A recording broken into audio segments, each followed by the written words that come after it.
perencanaan bisnis. Pada kali ini kita masuk minggu keempat. Akan ada materi baru yaitu mengenai pengelolaan ide bisnis. Baik, perlu kita review lagi. Kemarin kita sudah sedikit membahas mengenai tahap-tahap penyusunan bisnis plan. Yang pertama dan sangat utama adalah tahap ide usaha. Nah, ide itu apa? Nah, ide itu adalah suatu yang muncul dan berkembang di dalam benak pikiran manusia ini secara umum. Jadi, ide itu seperti sebuah bola salju. Semakin lama ide tersebut bergulir dalam benak pengusaha, maka ide tersebut bisa semakin tumbuh membesar dan memberikan motivasi yang lebih kuat bagi pengusaha untuk meneliti dan mewujudkan ide tersebut. Akan tetapi juga perlu diingat bahwa ide itu juga terkadang suatu fenomena yang muncul cepat sekali ya, bisa dalam hitungan detik gitu ya. Sehingga perlu itu kadang ide itu perlu dituliskan supaya kita tidak terlupa. Nah, ide usaha yang kreatif ini biasanya muncul dari kreativitas pengusaha ya atau ownernya. Lalu apa itu kreativitas? Bahwa kreativitas itu adalah thinking the new things. Jadi berpikir hal baru ya. Sedangkan inovasi adalah aktivitas doing the new things. Jadi aktivitas melakukan hal-hal baru. Sehingga inovasi ini berarti lahir dari pemikiran yang kreatif. Jadi kreatif dulu baru inovatif. Nah, tadi pertama tahap ide usaha, selanjutnya tahap perumusan konsep usaha. Nah, untuk mewujudkan ide usaha menjadi kenyataan, maka ide usaha yang muncul di benak pengusaha harus dirumuskan menjadi konsep usaha. Nah, konsep usaha sendiri adalah penjabaran suatu ide usaha ke dalam dimensi-dimensi bisnis yang relevan. Misalnya, pengusaha memiliki ide usaha mendirikan rumah makan. Maka dia harus menjabarkan ide rumah makan tersebut ke dalam konsep usaha yang jelas dengan menguraikan ide usaha tersebut menjadi dimensi-dimensi usaha yang lebih detail. Misalkan rumah makannya ini khas Jawa, rumah makan Padang, rumah makan modern, ya, atau dan lain sebagainya. Tahap selanjutnya yaitu tahap feasibility study atau kelayakan usaha. Nah, faktor yang harus dipertimbangkan dalam melakukan analisis kelayakan usaha atau feasibility study ini mencakup aspek pemasaran, operasional, organisasi, dan keuangan. Minimalnya itu ya, pemasarannya bagaimana, operasionalnya, organisasi, dan keuangannya. Tahap yang keempat yaitu tahap penyusunan rencana bisnis. Setelah dilakukan feasibility, maka tahap selanjutnya penyusunan bisnis plan atau rencana bisnis. Nah, perbedaannya apa antara kegiatan studi kelayakan usaha dengan penyusunan bisnis planning terletak pada aspek manajemen strategisnya. Nah, kalau di studi kelayakan usaha, analisis lebih diarahkan pada melihat layak tidaknya usaha. Nah, kalau menyusun bisnis plan ini ada sisi manajemen strategisnya ya. Pimpinan perusahaan sebagai ahli strategi akan meletakkan usaha baru yang akan dijalankan tersebut di dalam susunan portofolio usaha yang sesuaikan dengan visi, misi, tujuan yang ingin dicapai perusahaan dalam jangka panjang. Jadi penyusunan rencana bisnis itu lebih kompleks. Nah, tadi ide bisnis harus kreatif dan inovatif. Minggu lalu kalian juga sudah membuat sudah sedikit merancang melalui tugas kelompoknya itu terkait ide bisnis. Nanti saya cross check satu persatu ya ide-idenya.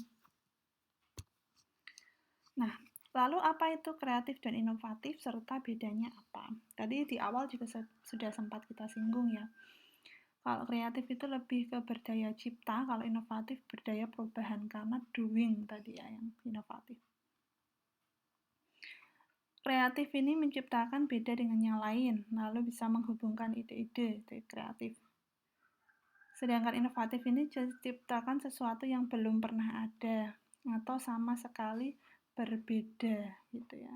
Dicipta sesuatu yang sama sekali beda, belum pernah ada.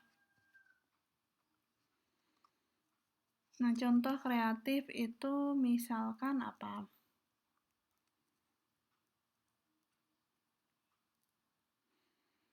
Bikin donat yang biasanya dari kentang, singkong, ini donatnya misalkan dari bahan baku yang tidak lazim. Nah, itu kan juga contoh kreatif ya. Kalau inovatif, menciptakan sesuatu yang belum pernah ada, berdaya perubahan, misalkan apa ya?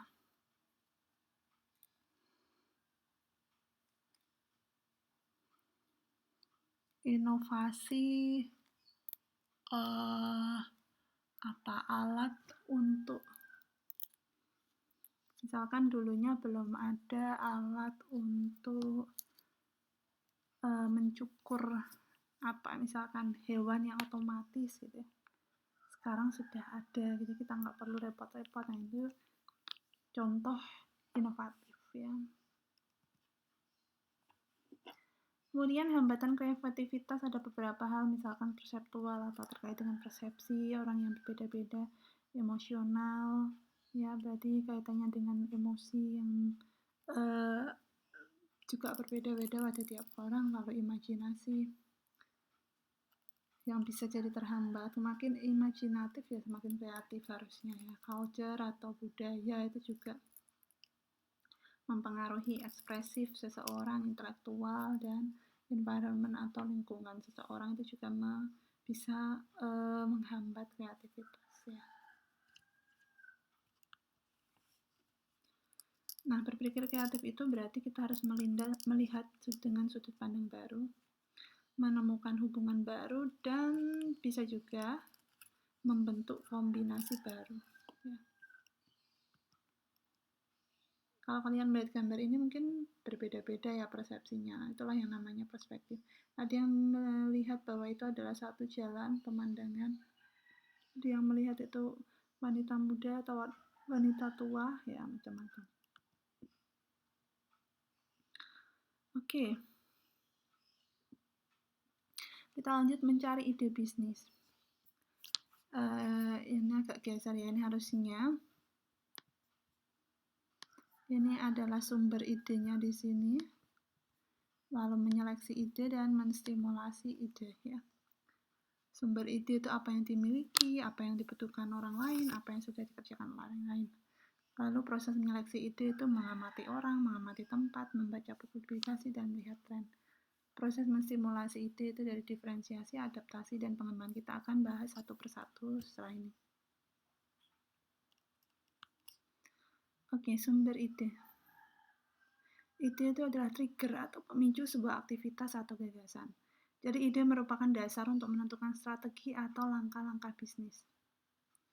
Menemukan ide bisnis yaitu ketika ditemukan suatu masalah dan mampu memberikan solusinya. Maka jadilah peluang bisnis. Jadi awalnya itu ada masalah dulu. Ya. Baru muncul ide untuk memberikan solusi. Itulah peluang bisnis. Lalu apa yang dimiliki? Berarti dari internal perusahaan atau dari internal ownernya.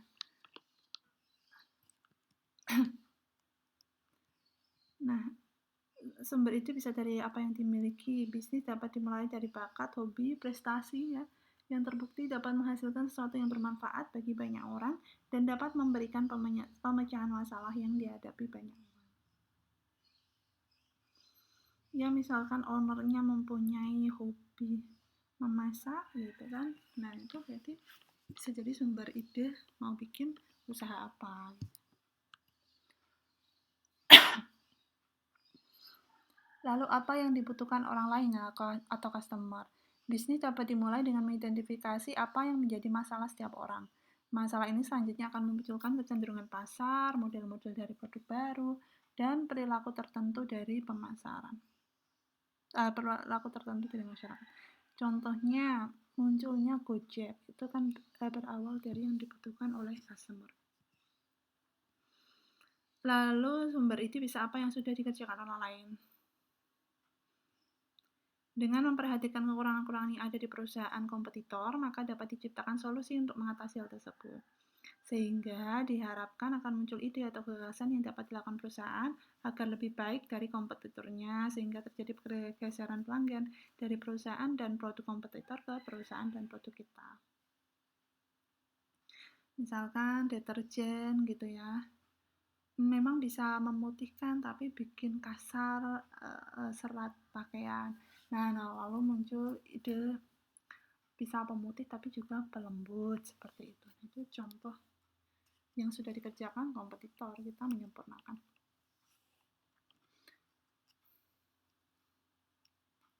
Tahap selanjutnya, menstimulasi ide bisnis. Menjadi kreatif dan inovatif selalu menjadi salah satu bagian penting dalam berbisnis.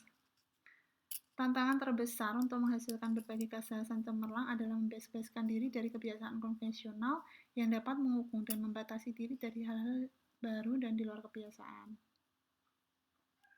Jadi menjadi kreatif dan inovatif itu harus berani berpikir out of the box atau anti mainstream, beda dengan umumnya, beda dengan yang lain. Oke, selanjutnya mensimulasi ide bisnis dari mengamati orang-orang di sekitar. Selain pengalaman, pengamatan menjadi sumber ide bisnis. Dari pengamatan di sekitar kita bisa menemukan kebutuhan pasar yang belum terpenuhi. Terus dari pengamatan juga muncul berbagai peluang bisnis ya, yang bisa terus digali. Ini juga cara paling efektif untuk meraih peluang bisnis adalah cermati hal-hal yang dikomplain orang. Nah, dari situ kita cari solusinya.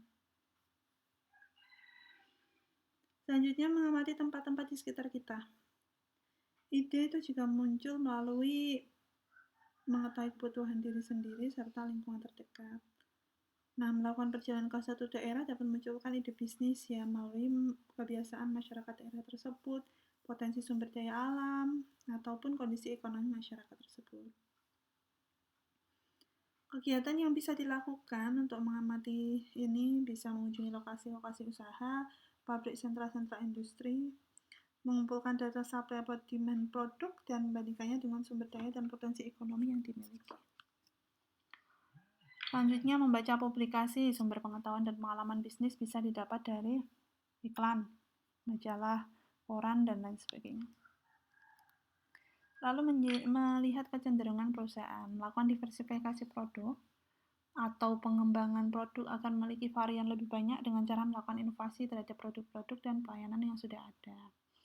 Melakukan kreasi untuk produk-produk baru yang belum pernah ada sebelumnya sehingga konsumen tidak jenuh. Kecenderungan perusahaan juga bisa dengan melakukan survei melalui kartu opini atau interaksi dengan konsumen langsung, sehingga bisa mengetahui sejauh mana produk bisa memuaskan konsumen, ya, lalu apa keinginannya, kekurangannya apa.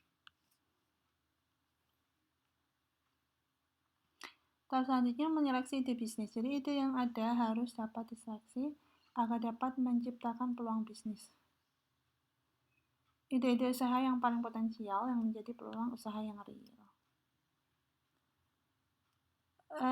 Menyeleksi ini bisa dilakukan menawarkan diferensiasi pada produk existing.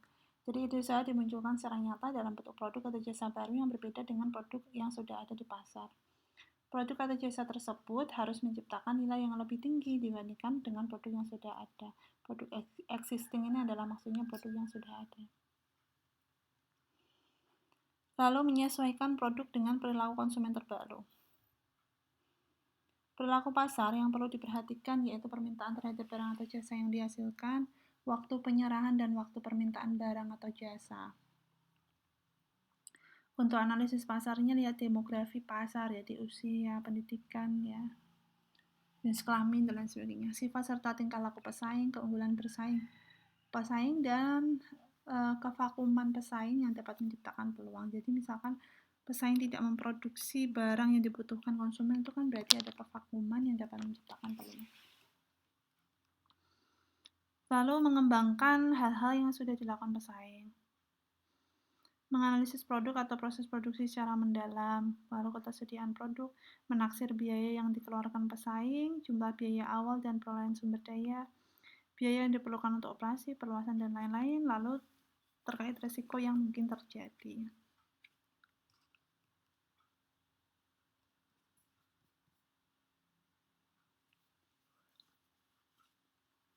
Oke, itu tadi terkait dengan menyeleksi ide bisnis. Selanjutnya, memperkirakan peluang pasar. Bagaimana cara kita sebagai pengusaha gitu ya memanfaatkan peluang bisnis? Yang pertama, percaya dan yakin bahwa bisnis ini bisa dilaksanakan. Lalu jangan berada atau hadir di lingkungan yang statis, tapi kalau bisa yang dinamis, selalu berubah gitu. Bertanya dan dengarkan pendapat orang lain, serta open-minded ya, perluas pikiran. Peluang pasar itu apa? Peluang itu adalah kesempatan yang muncul atau terjadi pada peristiwa yang dapat dimanfaatkan seseorang untuk mendapatkan apa yang diinginkannya. Itu peluang.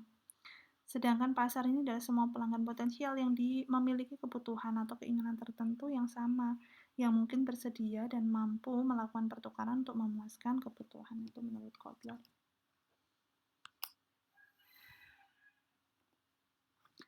Ukuran peluang pasar dimulai dari pasar yang tersedia atau available itu ya sangat luas ya.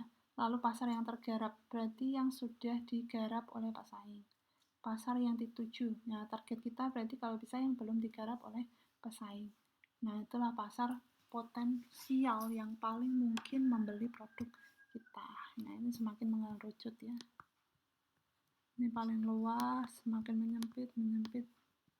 Ini yang potensial. Nah, bagaimana membaca peluang pasar? Yang pertama, identifikasi pasar potensial. Potensial itu berarti yang kemungkinan besar akan membeli produk kita. Lalu perhitungan pasar potensial, identifikasi segmen pasar utama, misalkan untuk kalangan mahasiswa. Segmen pasarnya produk kita ya, atau untuk anak-anak misalkan. Kita tentukan dulu segmen pasarnya. Lalu menentukan volume pembelian, ini ya, kemungkinan ya. Baru produksinya berarti ya tidak jauh-jauh dari volume itu. Lalu bagaimana melakukan peramalan pasar mendatang? Ya, bisa dilakukan melalui survei minat beli. Kita melakukan survei kecil-kecilan di suatu tempat, misalkan, atau secara online juga bisa. Pendapat atau opini tenaga penjualan. Pendapat atau opini para ahli, kemudian analisis penjualan secara historis dari data penjualan yang sudah ada, atau melalui tes pasar. Oke, terima kasih atas perhatiannya. Kita bisa lanjut diskusi di WA Group atau mungkin di Elena ya. Semoga bermanfaat. Sampai jumpa.